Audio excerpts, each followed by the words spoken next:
Vamos dar continuidade às nossas aulas. Hoje nós vamos discutir sobre afecções hematológicas, ou seja, as doenças da corrente sanguínea, certo?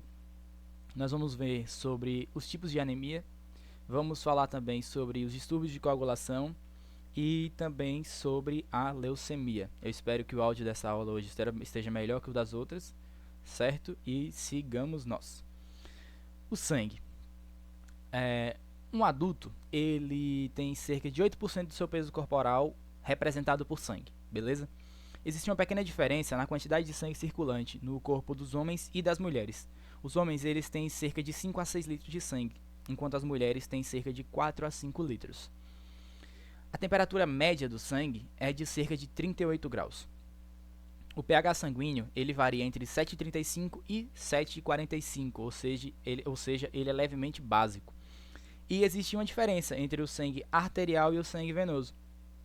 O sangue arterial, por ser rico em oxigênio, ele é um sangue de vermelho mais vivo, enquanto o sangue venoso, por ser pobre em oxigênio e rico em CO2, ele é um sangue de vermelho mais escuro, mais forte. Essas são algumas curiosidades do sangue. Então, qual é a composição do sangue? O sangue tem 3 compostos: o plasma, os leucócitos, que são os glóbulos brancos, e as hemácias, que são os glóbulos vermelhos, beleza? E o plasma? 93% do plasma é composto por água, certo? Nos 7% que sobram, nós vamos ter glicose, que é necessário para a nossa energia. Nós vamos ter proteínas, como a albumina e o fibrinogênio. Nós vamos ter hormônios circulantes e vitaminas. Um pouco de oxigênio e gás carbônico, sais minerais, aminoácidos e lipídios.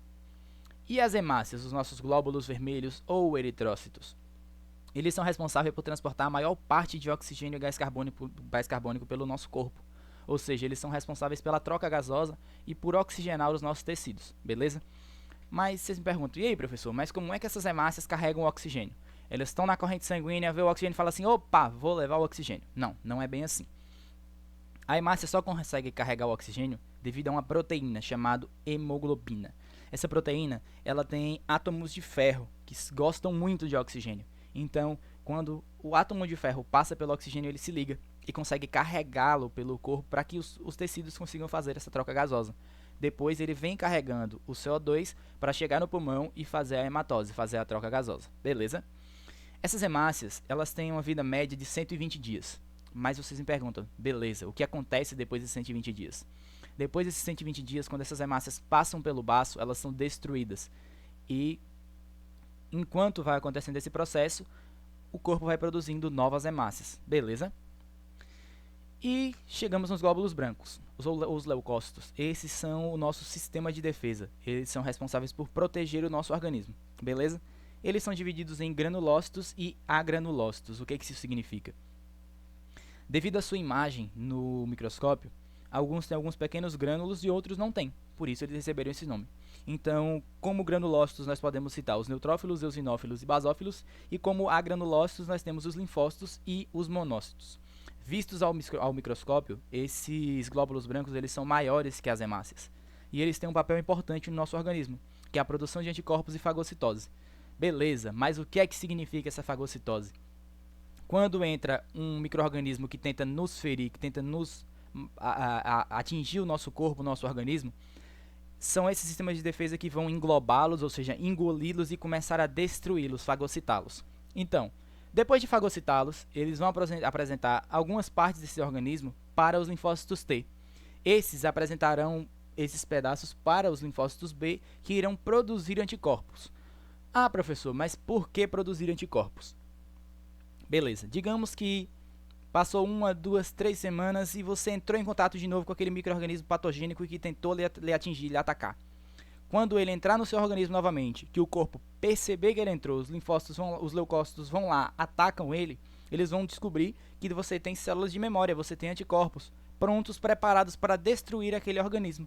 Então, o que acontece? A ação vai ser mais rápida e mais eficaz.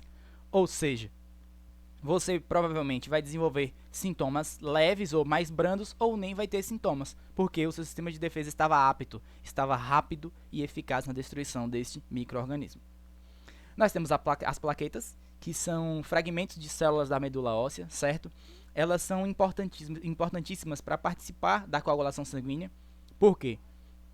Quando ocorre alguma lesão e você começa a sangrar, primeiro forma-se um tampão plaquetário para depois formar a rede de fibrina. Como vocês podem ver aqui do lado, nós temos hemácias, as bolinhas pontudinhas que são as plaquetas e uma rede enrolando-as, meio que amarrando elas. Essa é a rede de fibrina. Essa rede de fibrina é formada através da cascata de coagulação, beleza? Então, primeiro hemácias, depois rede de fibrina para poder formar o coágulo, beleza? As hemácias, elas não são consideradas células porque elas são fragmentos de células vindos da medula óssea. E chegamos na anemia. O que é a anemia? A anemia é definida pela diminuição da quantidade de hemácias e hemoglobina, beleza? Se diminui a hemácia, diminui a hemoglobina, certo? Se nós temos uma menor quantidade de hemácias e hemoglobina, e a hemoglobina é a proteína responsável por carregar o ferro devido aos seus átomos, ao carregar o oxigênio devido aos seus átomos de ferro, o que acontece? Nós vamos ter diminuição do transporte de oxigênio. A anemia mais comum, segundo a OMS, é a anemia ferropriva. É pela deficiência de ferro, seja tanto pela ingestão ou pela absorção de ferro, beleza? Ou seja, o paciente pode estar tanto ingerindo pouco ferro, ou ele pode estar ingerindo e não estar absorvendo da forma adequada. Isso seria em 70% dos casos. À esquerda, vocês podem ver um paciente normal, você pode ver que ele tem a pele coradinha, e ele tem a quantidade ideal de hemácias e eritrócitos circulantes na corrente sanguínea, beleza? Já na imagem da direita, nós temos um paciente mais pálido, com pouca eritrócito, pouca hemácia circulante, beleza? Então esse paciente, ele está carregando pouco oxigênio, ele está anêmico. E a etiologia, quais são as causas da anemia? Porque para você tratar a anemia, você vai tratar com base na causa, beleza? Então nós temos a anemia ferropriva, que é originada pela deficiência de ferro, como eu falei, seja por ingesta ou por absorção. A hemorrágica, que ocorre depois de perca de muito líquido, perder muito sangue, ou seja, o paciente teve uma hemorragia e durante essa hemorragia ele perdeu muito sangue, demorou para estancar aquela hemorragia e ele vai desenvolver uma anemia devido a essa perca sanguínea, beleza? A aplásica, que é causada por diminuição nas células percussoras na medula óssea, e isso pode ser causada por um câncer, certo? A gente vai ver um na frente que explica bem como isso acontece. Nós temos a talassêmica, que é devido a uma alteração genética hereditária, ou seja, é passada de pai para filho, beleza? E essa alteração ocorre nas cadeias de hemoglobinas. Nós temos a falciforme, que também é genética, é congênita e ocorre na hemoglobina, onde ela vai se apresentar em forma de foice. E nós temos a perniciosa, que é causada pela deficiência de vitamina 12. Isso pode ocorrer tanto pela ingesta de vitamina 12 quanto pela absorção. Aqui vocês têm uma imagem da hemoglobina em forma de foice. Essa hemoglobina em forma de foice, ela tem uma dificuldade de carregar o oxigênio, porque ela não consegue englobá-lo para carregá-lo, certo? Nos átomos de ferro da hemoglobina, beleza? E além desse problema da anemia já e da dificuldade de carregar o oxigênio pelo formato da hemácia, o que vai acontecer? Esse paciente também tem obstrução do fluxo sanguíneo, porque essa hemácia em forma de foice, quando ela chega em determinados pontos da corrente sanguínea, da passagem dos vasos, ela vai acabar travando e obstruindo. E essa obstrução vai ocasionar trombose, certo? Pode ser uma TVP, uma trombose venosa profunda. Pode ocasionar um infarto agudo do miocárdio, certo? Devido à obstrução. E pode ocasionar um AVE isquêmico, devido à isquemia causada pela obstrução dos vasos. Ou seja, já tem os problemas da anemia e ainda tem riscos de infarto e também do AVE isquêmico. E quais são os sintomas gerais da anemia? Nós temos a palidez devido à diminuição das hemácias circulantes. Esse paciente tende a ter mucosa hipocorada, como é o caso das mucosas oculares. A dificuldade respiratória, porque ele não está conseguindo fazer uma troca gasosa adequada, então, por essa troca gasosa ineficaz, que está pouca hemácia para carregar esse oxigênio, esse paciente vai ter dificuldade respiratória. Hipotermia. Astenia, que é a perca da força muscular, certo? Perca ou diminuição de força muscular. Cefaleia. A inapetência, que é a diminuição do apetite, certo? Vertigens e tonturas. E como é feito o diagnóstico? Cada tipo tem um diagnóstico, certo? A anamnese e o exame físico são muito importantes, tanto para você perceber os sinais da anemia, quanto para você saber se esse paciente já teve anemia, qual foi o tipo de anemia, foi ferropriva, foi diminuição da vitamina B12. Tem que tentar descobrir o tipo de anemia que ele já teve, se já teve alguma anemia. Um dos exames principais para descobrir a anemia é o hemograma, que é onde você vai ver se teve diminuição da hemoglobina e do hematócrito, certo? E dos eritrócitos. Na eletroforese de hemoglobina é para nós sabermos se esse paciente tem anemia falciforme ou talassêmica, beleza? É um exame próprio para isso, e saber se esse paciente tem traços dessa doença, porque, por exemplo, o paciente pode não desenvolver uma anemia falciforme ou uma anemia talassêmica. Entretanto, ele pode ter o traço e passar esse traço para o filho, e o filho desenvolver a doença, beleza? E nós temos a dosagem sérica de vitamina B12 para poder saber se é por diminuição do nível de B12 na corrente sanguínea, beleza? E qual é o tratamento? O tratamento depende da etiologia, ou seja, depende da causa da doença. Se for ferropriva, reposição de ferro. Se for por baixa vitamina B12, reposição de B12. Alguns casos são necessários transfusão, mesmo que não seja por uma anemia hemorrágica, beleza? Por ser por perda sanguínea. Pode ser necessário realizar a transfusão para poder repor os eritrócitos o mais rápido possível. Transplante de medula óssea e uso de analgésico no caso dos pacientes que têm uma trombose, por exemplo, os pacientes da anemia ferropriva, que sentem muitas dores. Agora nós vamos falar sobre os distúrbios da coagulação. Esses ocorrem quando o organismo é incapaz de produzir em quantidades suficientes as proteínas que são necessárias para ajudar o sangue a coagular. Essa dificuldade, esse distúrbio pode ser tanto hereditário, ou seja, passado de pai para filho, quanto devido a algum outro distúrbio. Qual seria esses distúrbios? Pode ser a diminuição da vitamina K. Esta é necessária para que o corpo produza novos fatores de coagulação. Corpo não, o fígado. Então o fígado precisa da vitamina K para realizar a produção de fatores de coagulação. Se a vitamina K, essa produção fica deficiente, então ele pode ter um distúrbio de coagulação. Pode ser por doenças hepáticas, pode ser por uma cirrose, pode ser por uma hepatite. Essas doenças podem dificultar essa produção dos fatores de coagulação pelo fígado e pelo uso de anticoagulantes, certo? Beber uma aguinha para hidratar, né, que tá calor pra caramba. Então, a hemofilia. A hemofilia, ela é hereditária e os homens são 3 vezes mais afetados do que as mulheres, beleza? Os homens são mais afetados 3 vezes do que as mulheres. O que acontece? Quando uma mulher ela tem o traço hemofílico e ela tiver um filho, o menino tem 50% de chance de desenvolver a hemofilia.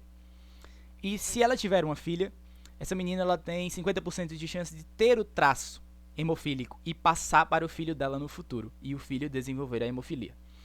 Na hemofilia, ocorre a perca dos fatores 8 e 9 da cascata de coagulação. E quais são os sintomas, os sinais dessa doença? São hemorragias frequentes. Qualquer lesão, qualquer trauma vai ocasionar uma hemorragia. Então vão ter hematomas, pode ter hemorragia em ligamentos, pode ter hemorragia interna, que são as mais perigosas, e ocorre em qualquer local do corpo. Logo aqui abaixo, vocês podem ver como ocorre a formação do tampão plaquetário e aí iniciar a cascata de coagulação, beleza? Então vamos lá. Lembra que a gente falou das plaquetas? Elas formam um tampão plaquetário, depois inicia a cascata de coagulação, fator por fator, até chegar no fator 13 e aí, por fim, ter a formação da rede de fibrina, beleza? E formar o coágulo. O que acontece? O paciente hemofílico, ele vai ter a lesão, certo?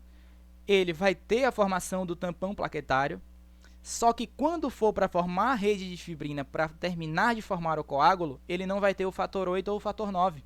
Então essa cascata de coagulação para no fator 7 ou no fator 8, porque o paciente não tem os fatores para continuar essa cascata de coagulação.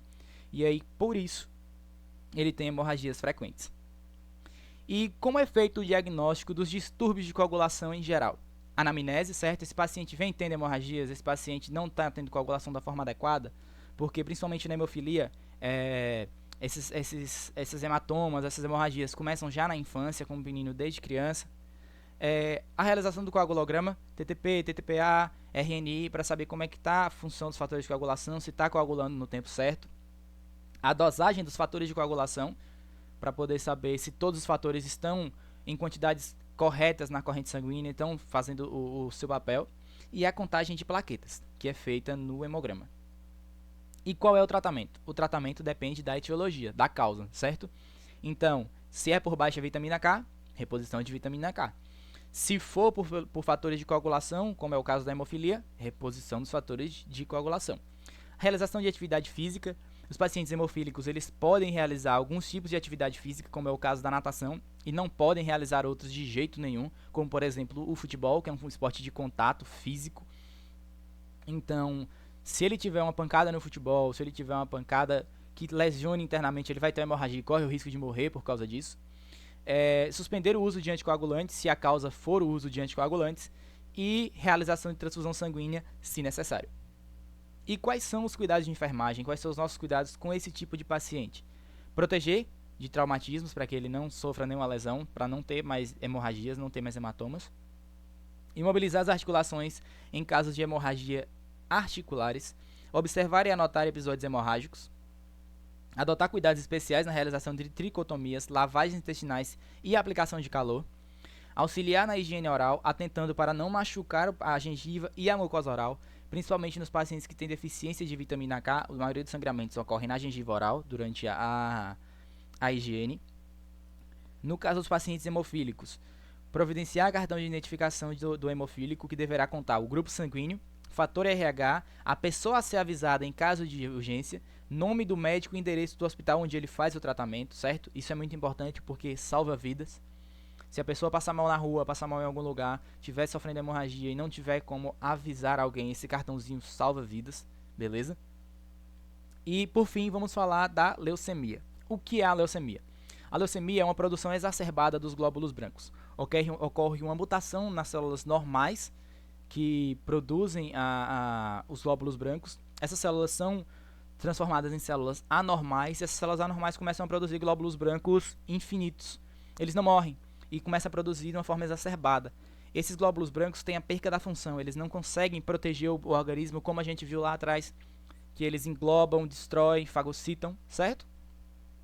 E existem mais de 12 tipos de leucemia, onde estima-se que em 2020 haja 10.810 novos casos, sendo que 5.920 serão homens e 4.890 serão mulheres. Na imagem à direita vocês podem ver um hemograma normal, certo? Onde você tem a visualização aqui das hemácias e da contagem de leucócitos. Já à direita, na leucemia, vocês podem ver que tem muito mais leucócitos do que hemácia.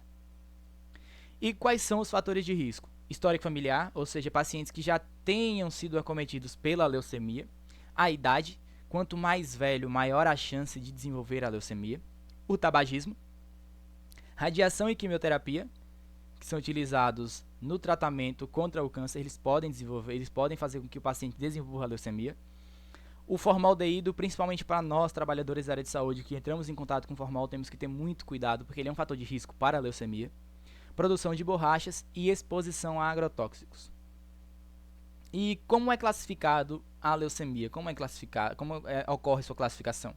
Ela varia de acordo com a linha celular envolvida, se é linfocítica, granulocítica ou monocítica, certo? De acordo com a maturidade celular, ela vai ser classificada em aguda ou crônica. E aí, como é que ocorre? Os pacientes com leucemia aguda, a aguda ela é uma lesão mais forte.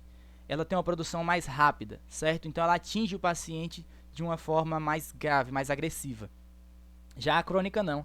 Ela tem uma produção lenta, ela começa com uma lesão lenta e é descoberta normalmente no hemograma. Então, esse paciente tem menos repercussões, certo? E quais são os sinais e sintomas? Astenia e perda de apetite, linfonodos, que é o inchaço, aumento dos gânglios, que ocorre, por exemplo, quando você está com uma infecção exacerbada, os linfonodos normalmente incham porque está aumentando a produção de linfócitos para lhe proteger, certo? E nesse caso, sem infecção nenhuma, eles aumentam porque a produção linfocítica está exacerbada. Aumento do fígado ou do baço, suores noturnos, sangramento fácil e manchas roxas, dores nas articulações e nos ossos, fraqueza muscular, falta de ar e cansaço, febre, perda de peso e infecções recorrentes. Por que infecções recorrentes? Porque os nossos leucócitos perderam a sua função, eles estão sendo produzidos por células errôneas, elas não estão produzindo os leucócitos da forma correta, os leucócitos que vão nos proteger. Então, o paciente com leucemia ele tende a ficar exposto a mais infecções. E como é feito o diagnóstico? O hemograma, quando ele é feito e o sangue é colocado na centrífuga, você pode ver que o sangue normal, quando ele não tem leucemia, nós vamos ter a quantidade ideal de plasma, a quantidade ideal de leucócitos e a quantidade ideal de hematócrito. Vocês podem ver que no paciente com leucemia nós temos diminuição do plasma, correto? Nós temos aumento do leucócito, certo? Que é chamado de leucocitose. E nós temos uma diminuição do hematócrito, beleza? Também é realizado biópsia e raio-x de esqueleto e de tórax. E qual é o tratamento para leucemia? Quimioterapia, certo? Transplante de medula auxilia muito. Analgésicos, devido às dores que esses pacientes sentem, principalmente nos ossos. Antibióticos, porque são pacientes que estão sujeitos a infecções recorrentes, devido ao sistema de defesa estar enfraquecido. Esses pacientes também ficam anêmicos, porque como vocês podem ver na imagem aqui, o hematócrito deles está diminuído, porque na leucemia ele altera a produção de todos os fatores, só que exacerba dos leucócitos e diminui a produção do hematócrito, certo? Então esses pacientes também são anêmicos. Antitérmicos, o uso da transfusão sanguínea quando necessário e a oxigenoterapia, porque como eles são anêmicos, eles não têm um transporte de oxigênio adequado. E quais são os cuidados de enfermagem com esse paciente? É proporcionar um ambiente calmo e confortável, manter a unidade do paciente sempre limpa e livre de micro-organismos patogênicos, ou seja, você tem que proteger ao máximo esse paciente de infecções, adotar cuidados especiais com catéter venosos e sondas, devido a pouca função do sistema de defesa desse paciente, então ele é um paciente que pode ter infecção com muita facilidade. Prevenir hemorragias utilizando escovas dentárias e cerdas macias para a higiene oral, evitando traumatismos, adotando cuidados especiais quando for necessária a administração de medicamentos por via intramuscular e endovenoso. Observar e relatar a frequência e as características das eliminações gastrointestinais e urinárias, observando a presença de sangue, beleza? Verificar e registrar sinais vitais de 6 em 6 horas. Observar e registrar os efeitos colaterais dos quimioterápicos, que são as náuseas, os vômitos, cefaleia, estomatite, alopecia, edema e hematúria, que é o sangue na urina. Oferecer a dieta auxiliar na alimentação quando for necessário. Anotar os volumes de ingestão e excreção hídricas e administrar a medicação prescrita para a dor. Proporcionar atividades recreativas da preferência do paciente, certo? Então essa foi a nossa aula. Espero que tenham gostado e tenham entendido o assunto.